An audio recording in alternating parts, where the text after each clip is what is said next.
Well, welcome to another episode of Port Charles Chat. I'm Mom. I'm Brandon. Thank you so much for joining us today. Yes, thank you for joining us as always. All right, Brandon, are you ready to talk about an exciting week of General Hospital? Yes, I am, Mom. Are you? I am sure am, Brandon. And just so everyone knows, this is reflecting back on the week of November 17th through November the 21st, but this is being taped on Sunday, November the 23rd. Are you ready? Mom, I'm ready. All right. So let's talk about some of the highlights of things that happened this week. And what a week we have had, Brandon. First of all, we're going to start with Alexis. Alexis is working on the case to try to help Willow. Willow, as we talked about last week, is now out of jail or on bail. But anyway, so she is working with Felicia in order to try to figure out to try to yes, Alexis is working with Felicia, and they're together. They're trying to figure out if Portia could have possibly been the one to shoot Drew. And so they have able, and so Felicia has been able to figure out that Portia does not have an alibi that she could tell at this time for that time period. However, Alexis is a little kind of she's a little confused in the sense that we don't know why Portia would want to shoot Drew. That is what Alexis is trying to figure out. Little do we know that later that week, that Rick actually helps her out with that. And she does figure out that Drew was blackmailing, or that she later finds out that Drew was blackmailing Portia. In which case, that would be that would be a reason why Portia would want to shoot Drew. So she did find one reason there. As I mentioned before, Alexis and Rick began working together, and but began working together really to help Rocco. And so they have both figured out in order for the case to be dropped or to be lessened for Rocco, they would need to prove that Rocco did not damage the lab, and so they need for Charlotte and Danny to confess. Little do they know that both Danny and Charlotte are both ready to confess, and they're already at the police station actually confessing to Nathan. Nathan cleverly, although tapes them confessing, knows that he can't use the evidence because a parent is not there for them. But Rick and Alexis do call over the parents, and they do all agree that Charlotte and Danny can actually confess to the crimes. Well, to their where they were during the time that Rocco was in the lab.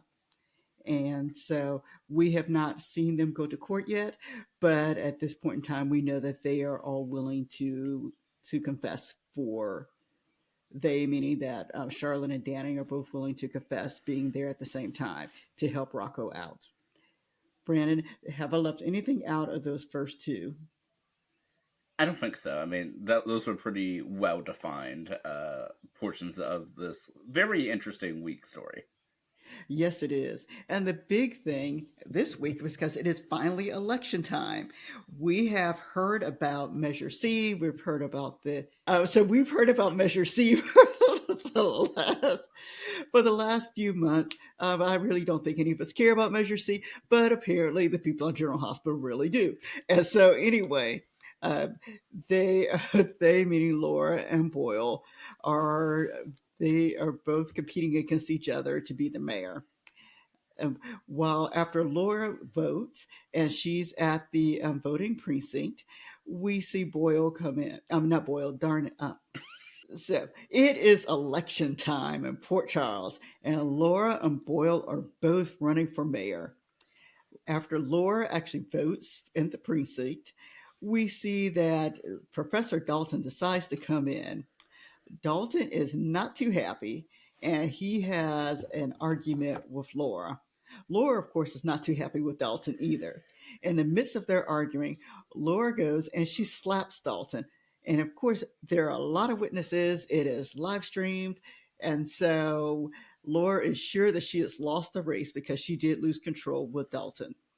She later finds out that she has won the election. Sonny kind of lets her know that this is what the people actually liked. They liked that she stood up to Dalton. But anyway, so Laura wins the election. Laura decides to actually take a car drive after the election, and while she's in the car, she leaves a message for Kevin. You know, MIA Kevin. So anyway, so she leaves a message for Kevin, and as she realizes that her tire, she has a flat tire, and so she pulls over, and of course, she's in that one road on General Hospital where everyone has car trouble. But anyway, so she has a flat tire. She goes out to check it. She goes to her trunk, and in her trunk, she finds a little surprise. Now, I need to digress just a little bit and talk about Sidwell. Sid, Dalton actually goes, and he is very mad, of course, after meeting with Laura. He goes to Sidwell, and Britt happens to be there too. And Dalton just kind of has it out with Sidwell. Britt is not happy with Dalton either. And so I don't want to say they argue, they're just not happy with Dalton. And so Sidwell, who's very not happy with Dalton, turns around and shoots him. So he is at this point dead. And Britt witnesses this occurring. Britt is very shaken up by witnessing this, and Britt does go to, and so Britt is taken home by Pascal. Now let's go back to Laura. Um, Laura, this happened a little earlier.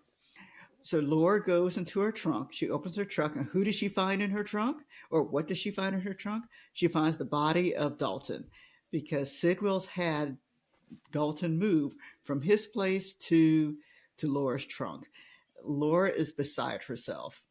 Brandon, what was your reaction when you saw Laura?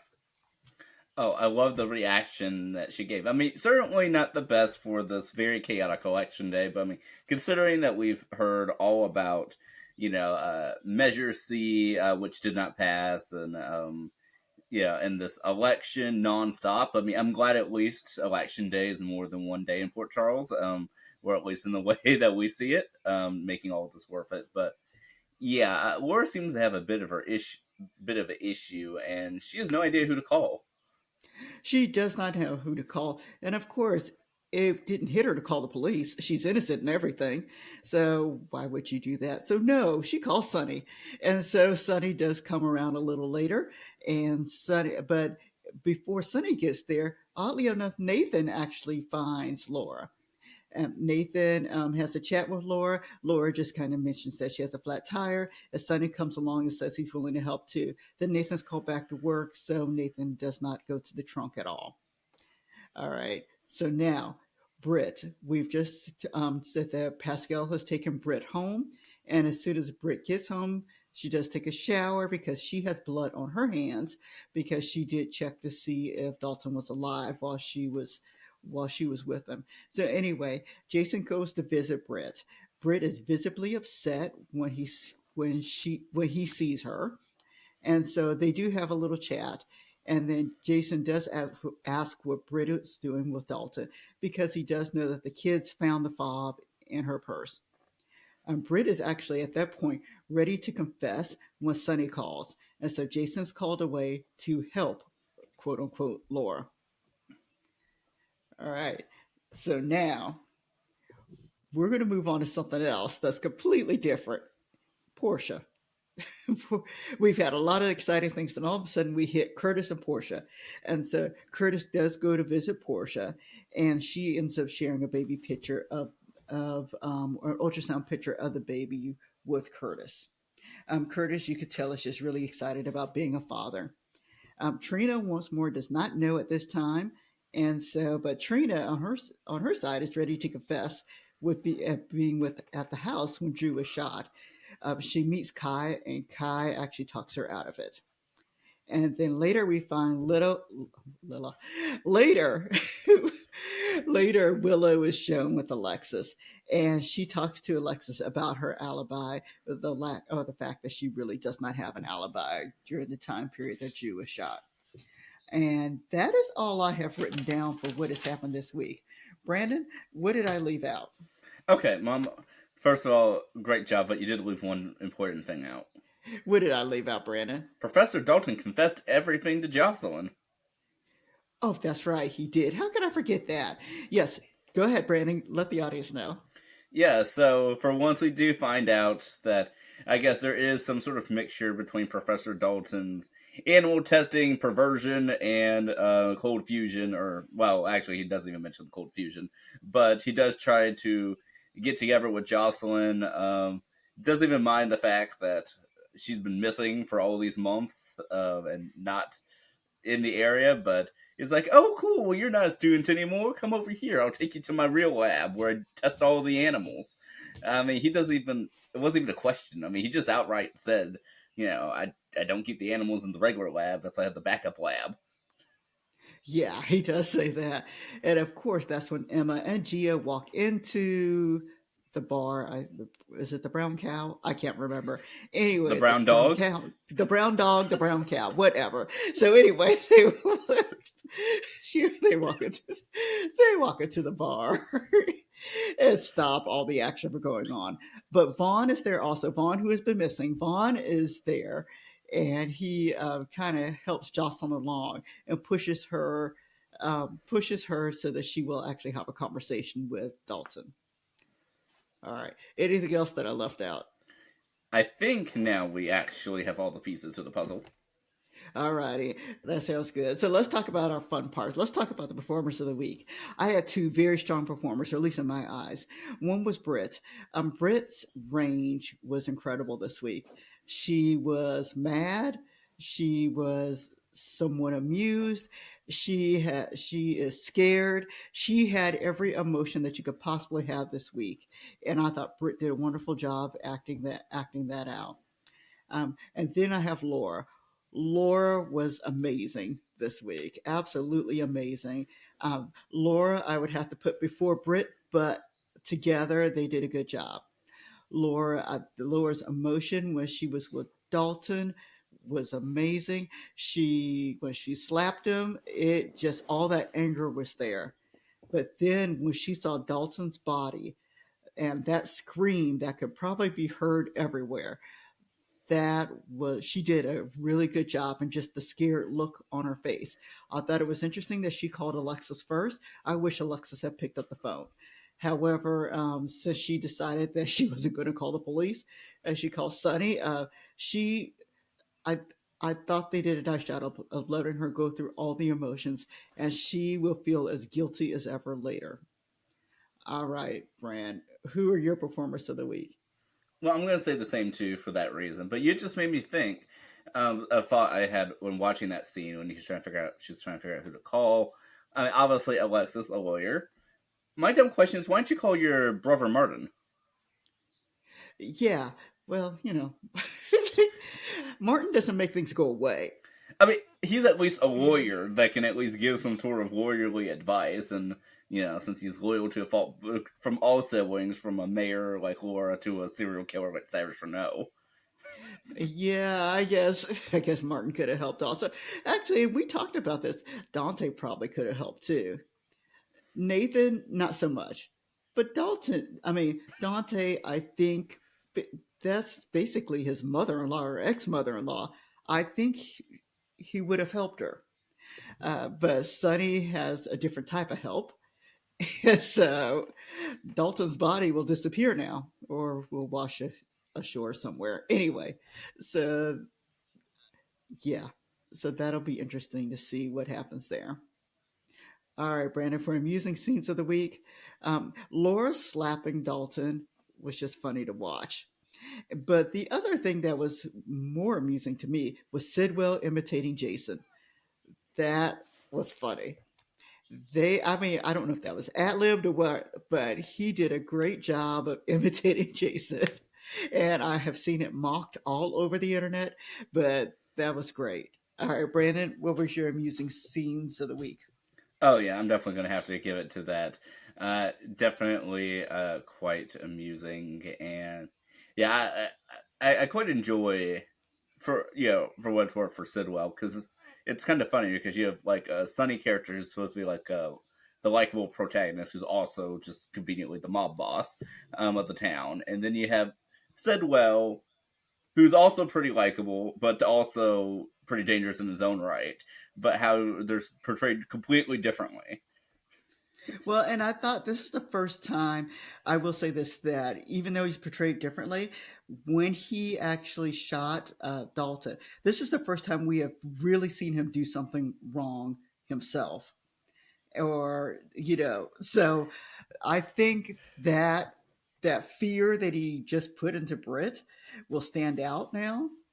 But like I said, on the other side, him imitating Jason was just kind of funny. So anyway. Yes, that was definitely funny. Although I think Lucky would digress. Yeah, Lucky would truly digress. Yes, he would. Alrighty, and then we have our touching scenes of the week. I did like Jason speaking to Danny. I thought they did a nice job there. But then we have Brooklyn speaking to Geo. That was very nice. It was the first time that Geo called Brooklyn mom, and I like that they are bonding together.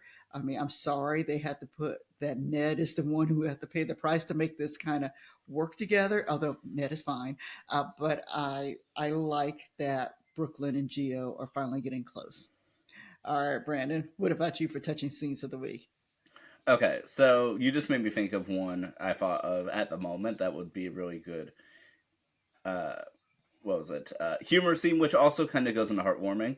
But so actually, yeah, I'll start off with that one. So that is at the police station when Dante, Lulu, and Jason all walk in with a stern look on their face, like all at once. You rarely see that happen, and to see all three of them walk in, that was funny. The parents of like, look, Yeah, why? yeah, yes, yeah. All right, and what else did you have, Brandon? So the other one I had was Jocelyn, Emma, and Geo. Okay, that makes a lot of sense. Yes. Alrighty. And now I added a disturbing scene of the week, and that goes back to Sidwell shooting Dalton. That was kind of a disturbing scene that did exist this week.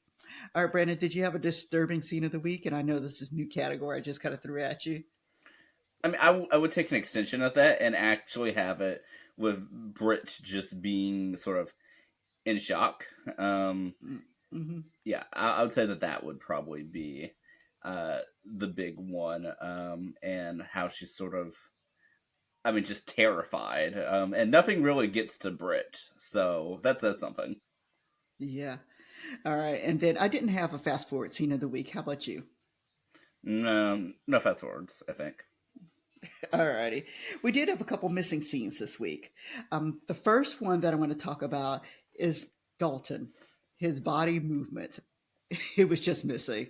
We know that Sidwell said that he has something to do with the body and where it was going to go, but that was all they said. We didn't see the body move.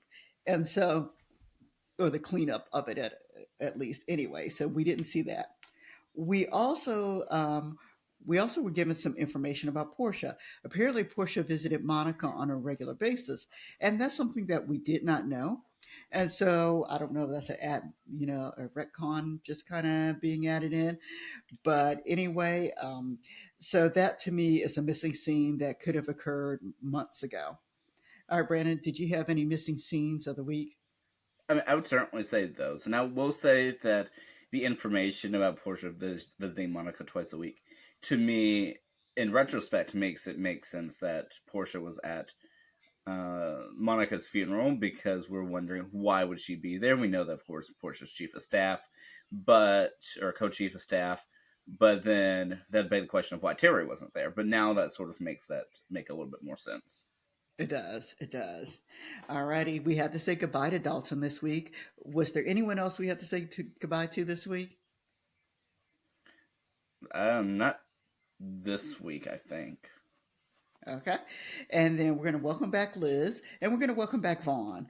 Both are kind of in and out. And so, but they did have a significant plot point this week.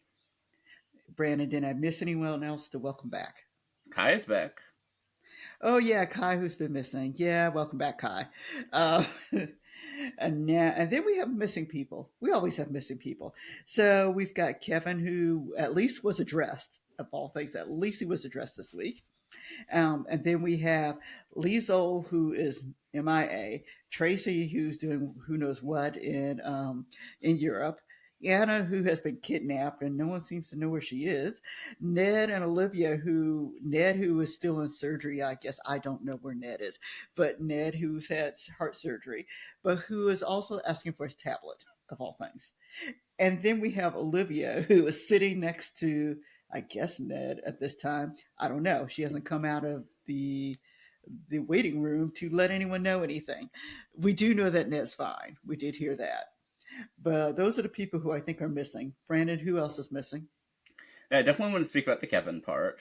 Okay. But yes, the way that they explained Ned is that Ned, I suppose, is fine because he's asked for his tablet. Olivia and Brooklyn are supposedly on the other side of the hospital waiting for him, but then we see Brooklyn later, so I guess maybe she needed to walk from being off screen for so long. Yes. Yeah. Let's see. Anyone else missing that? Not to my knowledge.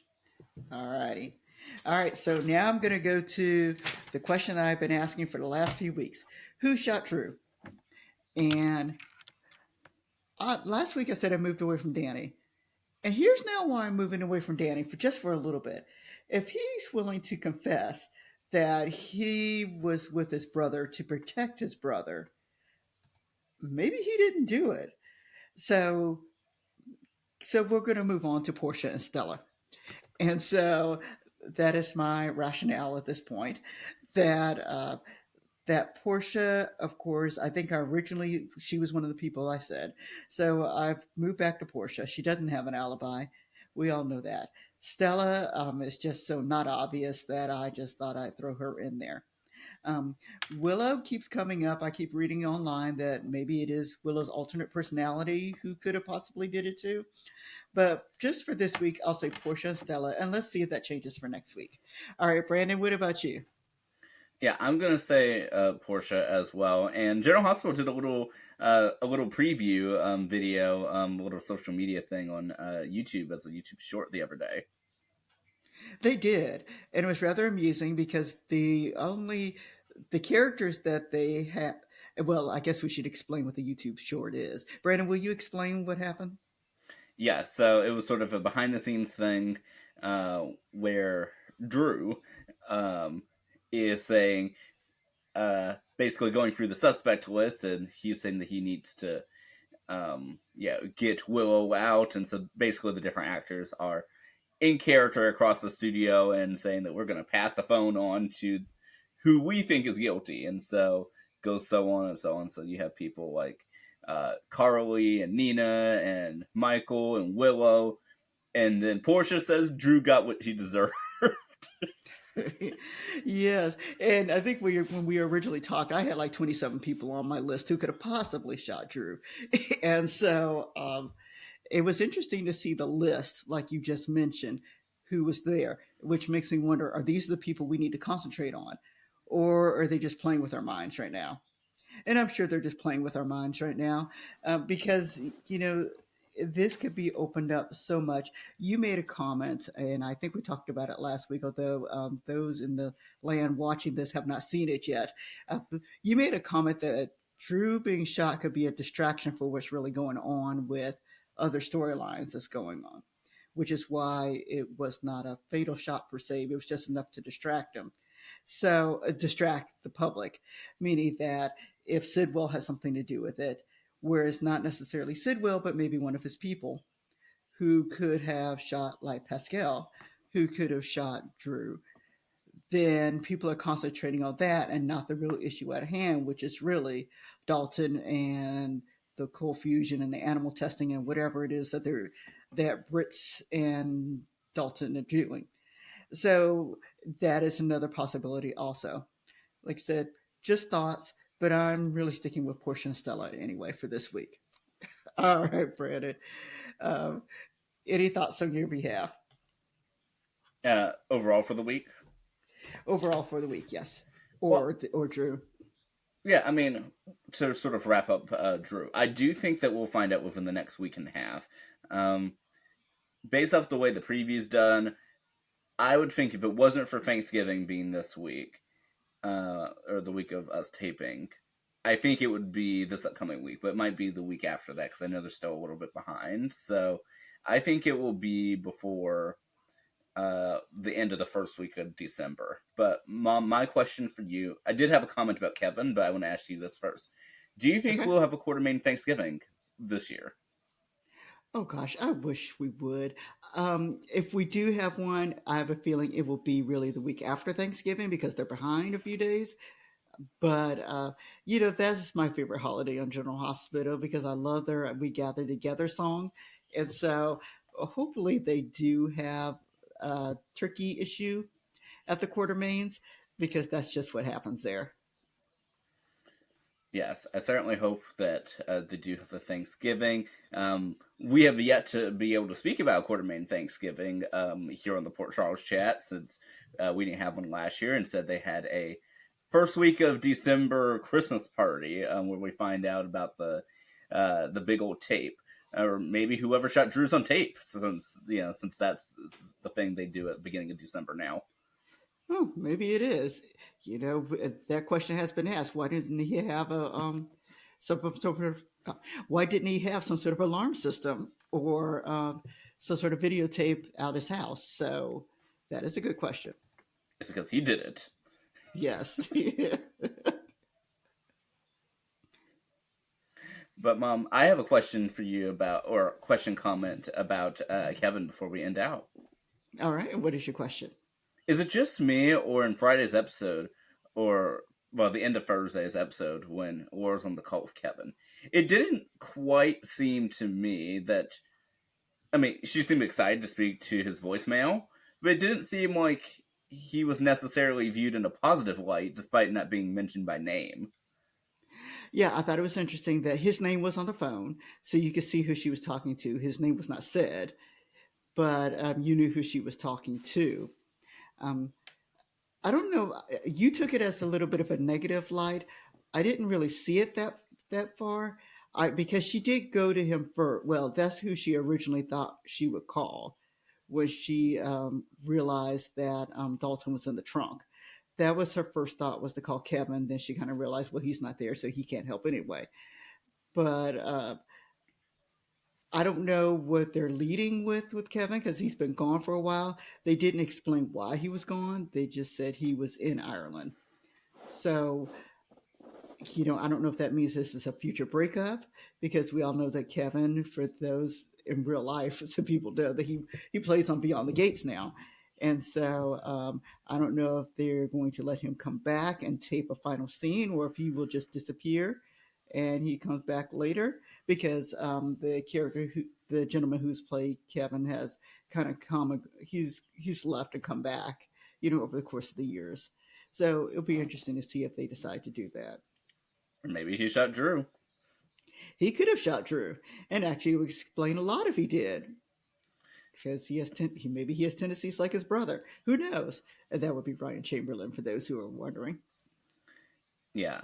I mean, the way that I saw it, it's not necessarily that Laura sees him in a negative light, but I feel like the show was sort of trying to do it just because of the, like, I guess the setup of the scene, and she was on the call, and she had made some sort of point of please call me back, and that sort of just the way that she had her frustration when he wasn't the one to call. It seems like he hasn't been around in a while, which he hasn't, that we've seen, nor is he really mentioned at any point. So I'm curious as to if we're going to get more allusions to him, especially since obviously she just won a mayoral race. You'd think that he'd be there.